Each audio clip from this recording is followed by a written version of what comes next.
Posicionaria em relação a esse argumento que também dos movimentos sociais. Por exemplo, o aborto é proibido, mas ele existe e até mata mulheres de muitas mulheres aí no Brasil. Por exemplo, a história do casamento gay é proibido, não está na lei, mas ele existe. Todo mundo está aí, né, bate. Como é que, tem uma realidade e um discurso. Como é que isso se resolveria hoje no país? Olha, se você legalizar a questão do aborto, Uhum. as clínicas legais vão prosperar por aí. Agora, eu entendo que o corpo da mulher pertence a ela, mas aquela vida, né, que tem dentro do seu útero, depois de que acontece a anidação, onde o ovo, então, fixa na parede do útero, não pertence mais a ela.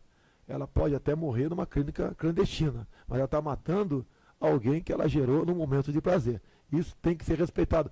Qual mulher hoje em dia não conhece N formas de contraceptivos para não engravidar? Inclusive temos a laqueadura. O meu filho tem um projeto em Brasília permitindo a laqueadura e vasectomia aos maiores de 18 anos. Aos maiores de 18 anos. Hoje você, homem, tem que ter 24 anos e 2 filhos, a mulher também. E ele quer passar para 18 anos. Então, a partir de 18 anos de idade, a mulher que porventura queira fazer uma laqueadura, o homem uma vasectomia, independente se ter filho ou não, possa fazê-la. Essa é a forma mais precisa de você evitar tudo isso. E eu apesar de não ser muito, vamos dizer, estudioso dessa área, poderia citar aqui várias formas contraceptivas para não engravidar e para se evitar um aborto lá na frente. Vamos a mais uma pergunta da população de João. Por exemplo, você fazer um debate cretino, deseducador da população sobre esse flagelo que é o aborto. Isso. Sobre a ampliação do direito ao aborto. O aborto, né, é uma tragédia. Ok, estamos todos de acordo, portanto, ninguém é a favor dessa tragédia. Mas a questão é qual é a relação que deve ter o Estado com essa tragédia humana, moral, religiosa e de saúde pública. Nós temos que educar o nosso povo. Não pode ser uma coisa travada na base da religião. Nós temos que educar o nosso povo, porque as mulheres ricas que engravidam sem planejamento vão nas clínicas clandestinas caras e saem de lá muito bem. E as nossas jovens negras, pobres, caboclas, apavoradas com o conservadorismo dos seus pais, vão e fazem aborto com agulha de tricô e morrem. É um problema grave para o SUS esse. Não é possível que os políticos façam isso assim. Olha, esse cara aí é a favor do aborto. Outro, não, eu quer não sou a favor do aborto, como eu vi na né? campanha. Um debate regressivo. Deseducador, né? Da sociedade. Deseducador, regressivo. Da sociedade. Sim. Reacionário, deseducador, picareta. Entendeu? E isso, esse aspecto também. Né? E o perigo do moralismo é exatamente esse, que a Dilma está esconjurando. Né? Se você faz uma construção em que a premissa é que a culpa da corrupção generalizada, da indignação que a sociedade tem com razão, com a safadeza ladroeira, é do fulano de tal, e se fosse eu no lugar dele, no dia para a noite, não ia ter mais corrupção, isto mata você, lhe derruba do poder na hora que você for trabalhar. Eu não admito o Bolsa Família com uma proposta permanente de ajudar o pobre. Ela tem que ser transitória. Isso é um crime. Tem gente que está aí há 9 anos no Bolsa Família, não quer ser empregado, que pede o Bolsa Família. O Bolsa Família atende famílias de até 5 filhos. Essa garotada vai crescer o quê? Pensando no quê? Bolsa Família também. Você vê meninas no Nordeste, bate a mão na barriga grávida e fala o seguinte, que tem também o auxílio natalidade, esse aqui vai ser uma geladeira. Esse aqui vai ser uma máquina de lavar. E não querem trabalhar. Então, quando você fizer esse corte aqui, você tem gasto per capita em educação abaixo da média, gasto per capita em saúde abaixo da média, gasto per capita em defesa abaixo da média, e vai fazendo. Onde é que você vai encontrar no Brasil 2 gastos, um próximo da curva, mas já fora, e outro longe da curva, quando não cabe nem no gráfico? Esse daqui é Previdência, 70 bilhões de reais, e este fora do quadro, que fura o teto, 580 bilhões de reais de juro. Se você somar o que tem que rolar de principal, que nós não temos dinheiro para fazer, dá 1 trilhão com T de tapioca. E 200 bi. Então, vamos botar em perspectiva, se eu servir ao Brasil, vamos pôr em perspectiva tudo. Tudo mesmo. Não vai ficar uma receita sem ser criticada, não vai ficar uma despesa sem ser criticada. Generosa e aberta e transparentemente. E aí vai ficando evidente, sabe? Se você botar luz, todo mundo vai ver. Onde é que eu vou cortar, cara? Eu vou cortar no Bolsa Família, que gasta 15 bilhões de reais para atender 60 milhões de pessoas. Com 3 refeições, cara. Isso é comida. Cortou, o cara passa fome. Cacete! Não é possível. E cortaram agora no orçamento da dona Dilma. E a gente fica ababacado. Não é possível. É isso que está vindo para cima do Brasil. E vai entregar 570 bilhões de reais para meia dúzia de rentistas. 10 mil famílias são destinatário final. Trata-se disso. Se você assistir um tatu em cima de um toco, meu irmão, alguém botou. Porque tatu não sobe em toco. Isso está aí para atender a quem manda no Brasil.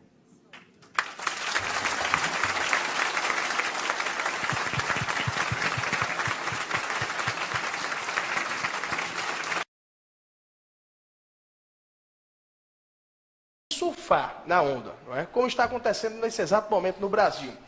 Se fala em desvio de dinheiro, roubo, enfim, corrupção, e todo aquele que porventura venha a bater, a ser contra a corrupção, vai fazer barulho, não é? Eu acho que tem coisas mais palpáveis num Brasil tão grandioso chamado Brasil, num país tão grandioso chamado Brasil, que deveríamos debater, E eu lhe pergunto, não é? Se estamos em crise, qual a política econômica que deveríamos adotar? O senhor que tem esse anseio de ser candidato a presidente, creio que será candidato à presidência da República. Então, eu queria ouvir, não barulho, homossexualismo, racismo, perseguição, eu queria ouvir o deputado Bolsonaro falando sobre a crise econômica do Brasil e quais as saídas. Quem faz a pauta aqui são vocês. Alguns têm uma paixão pela questão LGBT e ficam perguntando isso o tempo todo para mim. Não é o caso do Guilherme, não. Há 5 anos, 12 países, entre eles a primeira e a terceira economia do mundo, Estados Unidos e Japão, costuraram o Tratado do Pacífico. O Brasil ficou fora mais uma vez. O Brasil está amarrado ao Mercosul. O Brasil fez miséria para que a Venezuela também entrasse no Mercosul, inclusive criando um problema diplomático com o Paraguai, que agora vai começar a não mais vender o excedente da energia de Itaipu para nós, vai usar talvez na produção de alumínio em seu país. A economia nossa não pode continuar sendo voltada apenas para o Mercosul ou para o viés ideológico. Nós temos que abrir para o comércio do mundo todo. Na questão da economia também, o Estado tem que ser menos paternalista, tem que dar mais liberdade para o empresariado poder investir, dar garantia para tal. Não ficar assinando acordos, como por exemplo, que eu acabei de falar aqui, de importação de bananas com o Equador diretamente para o CEAGESP em São Paulo, que acaba prejudicando a produção de banana no Nordeste também. Porque junto com isso, já que o controle fitossanitário é feito pelo país de origem, nós podemos estar importando também, a exemplo daqueles refugiados, né, importando a cigatoca negra e o moco da banana. Então, um país que se fecha no seu mercado para o viés ideológico, a consequência é isso que está aí. E para você reabrir esses mercados, que sejam por melhor acordo possível, você leva no mínimo a 3, 4 anos para você poder respirar nessa área. Enquanto nós não mudarmos essa política em nosso país, enquanto nós nos aproximarmos verdadeiramente da Europa, da América do Norte e da Ásia, e abandonarmos aqui o Mercosul, você pode até fazer negócio. Nós não podemos deixar de continuar importando o gás da Bolívia. Há interesse para eles. Você não pode continuar fazendo muito negócio aqui na América do Sul, mas não dessa forma. Se desprender, né? Você tem que desprender. Você, para fazer um negócio qualquer com qualquer outro país, você tem que pedir bênção ao Mercosul. Geralmente a nossa política vai para o espaço. Então você tem que botar gente com a mente aberta, que vá para um estado mínimo e busque negócio com quem tem tecnologia e quem tem... Eu chamo só a atenção, mais um pouco, Alex, para uma questão bem didática. Sim. Eu gosto muito de ser didático. O que acontece? Vamos fazer um comparativo aqui, né? A crise é enorme e tal, enfim. O Brasil é um país que inventou a tecnologia flex, carros que consomem álcool e gasolina. Eu não sei se o senhor... Período militar aí, por coincidência. Eu falaria meia hora sobre a realização do período militar. E você não tem um minuto para falar do Sarney para cá que foi feito no Brasil. Aí vejamos, é uma coisa notória aqui, ser bem de dado para você que está em casa, que você que nos acompanha aqui na TV Marcha, e que reflete. Não é? A gasolina está tendo reajustes. Claro, porque antes era subsidiada e agora não, largou-se de mão.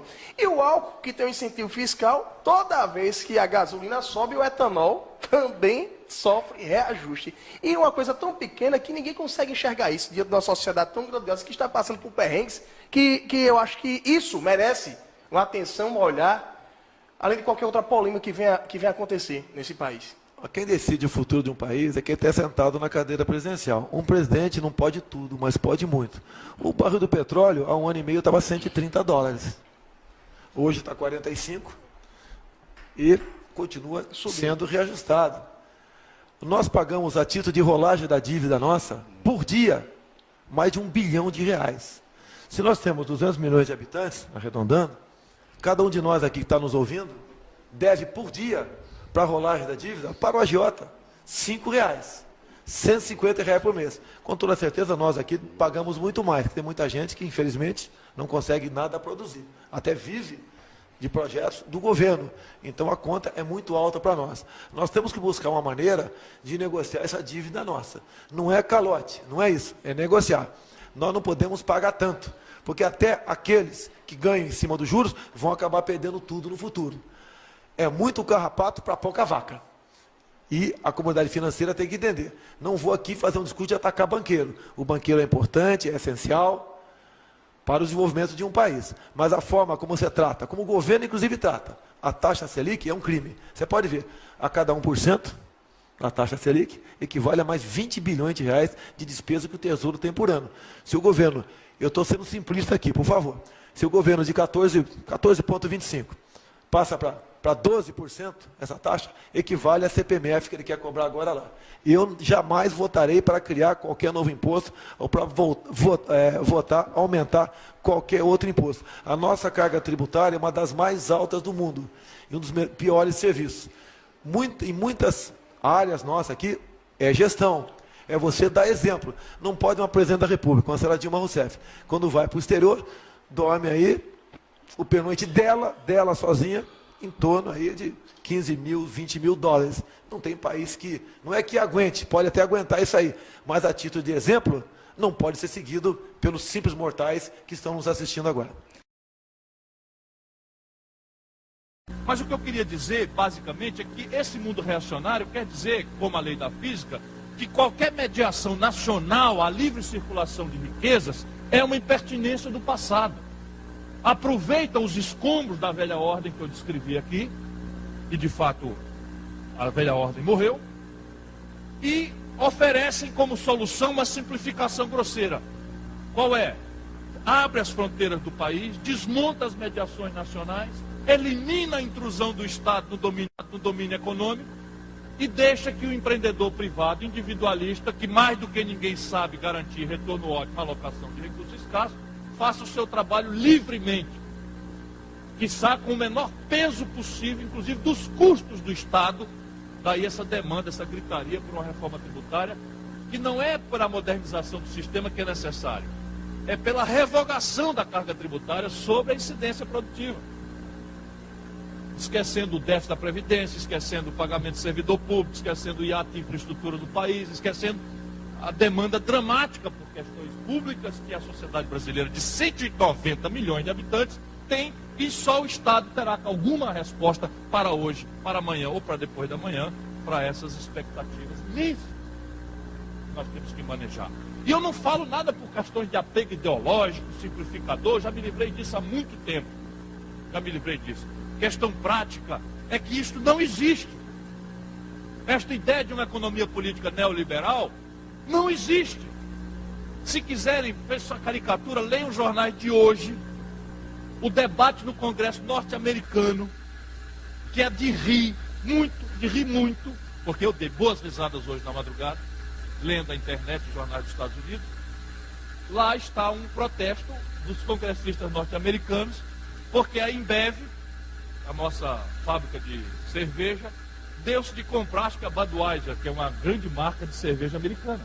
Está lá o protesto violento, como é que vão aceitar esses selvagens brasileiros entrarem aqui e comprar nossa cervejaria mais famosa, etc, etc. Ou, quem quiser ler a crônica que o aço plano brasileiro sofre recentemente com o governo Bush, ultraconservador na retórica, faz uma restrição alfandegária à importação de aços planos brasileiros, porque o Brasil é o aço plano mais competitivo do planeta. E a siderurgia norte-americana é uma siderurgia antiga, defasada, longe do litoral. Mas não duvide, eles estão fazendo a reconversão industrial siderúrgica. Quando eles completarem, eles eliminam a barreira e vão defender livre comércio lá fora. É assim que a humanidade caminha. Eu não gosto disso, mas eu constato, pensando no destino da nossa sociedade. Ora, se o jovem, se as novas gerações, e nós também, somos induzidos crescentemente a crer que felicidade é quanto da minha expectativa de consumo eu dou conta de praticar com a renda apertada, eu estou na vida procurando bom, bonito e barato. Desculpe a simplificação. Para ser feliz, com renda apertada, querendo consumir, eu estou procurando bom, bonito e barato. E a pergunta, para concluir, nos deixar aqui uma reflexão, evidentemente o Brasil, como raras nações do mundo, tem saídas para essa contradição. A grande pergunta é, e as condições de produzir o bom, bonito e barato são globais? É muito simples de perguntar. E aí nos livremos de qualquer paixão, vamos raciocinar. Primeira condição de produzir, a condição do financiamento. É assim, na América do Norte, hoje, a taxa de juros é menor do que a inflação. Ou seja, quem tirar dinheiro do banco, emprestado, guardar numa gaveta em casa, né, vai estar devendo menos do que tirou. Juro negativo. O juro do Japão é negativo. O juro da zona do euro é de 2% reais ao ano. No Brasil, nós estamos com a menor taxa de juros dos últimos 23 anos, mas ainda é a maior do mundo, e se desconta um duplicado em Rio Branco, em Campo Grande ou em Belo Horizonte, a 1,65 ao mês. Supõe um marco de economia política prostrada ao mito neoliberal. Todas as outras condições de empreender são iguais, mas a condição de financiamento é assim. Eu me financio a 2% ao mês e o meu competidor se financia a 0 de juro ao ano. Se todas as outras condições de empreender forem iguais e a economia política for desintermediária, aquele que se financia barato destrói o que não se financia barato. E no limite a gente não tem como pagar, porque deixaremos de ter o nosso empreendedor, voltaremos a ser essencialmente importador de valor agregado e vamos pagar com o quê? Crises cíclicas de crédito, despoupança interna, fatos que nós já conhecemos do passado, não podemos mais repetir isso. Mas vou chamar a atenção que já está semeada a ideia. A questão tecnológica que lá atrás permitia um modelo de substituição de importação, mudou tão dramaticamente que hoje, eu posso afirmar com muita segurança, não existe competição possível entre retardo tecnológico e ponta. Não existe, pura e simplesmente. Aí a grande questão é, o domínio tecnológico do planeta é global? Resposta lamentável, não. Dou um exemplo prático, para ninguém pensar que eu estou em devaneios ideológicos. O Brasil é uma das 6 nações do planeta que tem uma indústria aeronáutica. Só 6 países do mundo produzem avião. Olha aqui, só 6 países do mundo produzem avião. Depois diz que a gente tem defeito genético como nação. Eu fico indignado. 6. Porém, uma parte importante do avião que a Embraer produz, a aviônica, a parte da aviônica, é importada da América do Norte. O Chaves resolveu fazer uma encomenda de Super Tucano, que é um avião turbo-hélice de treinamento, de grande versatilidade, muito respeitado no mercado aeronáutico mundial, e resolveu comprar da Embraer. Sabe o que aconteceu? Os americanos embargaram a venda. Os norte-americanos embargaram a venda. Proibiram a Embraer de vender os seus aviões para a Venezuela. O que é uma estupidez inominável, porque o Chaves, ok, comprou da Rússia. Sukhoi, que é um avião mais agressivo do que o nosso Super Tucano, E nós aqui ainda temos influência diplomática para dizer, olha, nós vamos vender o avião, mas não queremos você se meter em confusão e tal. A Rússia vendeu e acabou, só dá assistência técnica e pronto, final. Não quer saber. Se possível, ainda gostaria de uma confusão por outras razões. Tá vendo como é prático? Obrigado, irmão. Família vai boa? Tudo tranquilo. Tudo certo, presidente? Mais meia horinha, tá? Não, vou terminar. Mais 15. Então, veja bem, só para dizer como é prático. Então, o componente tecnológico hoje tem um tal impacto em preço, em produtividade, em aprazabilidade, que não é mais imaginável alguém se conformar com o retardo tecnológico, seja de que geração for.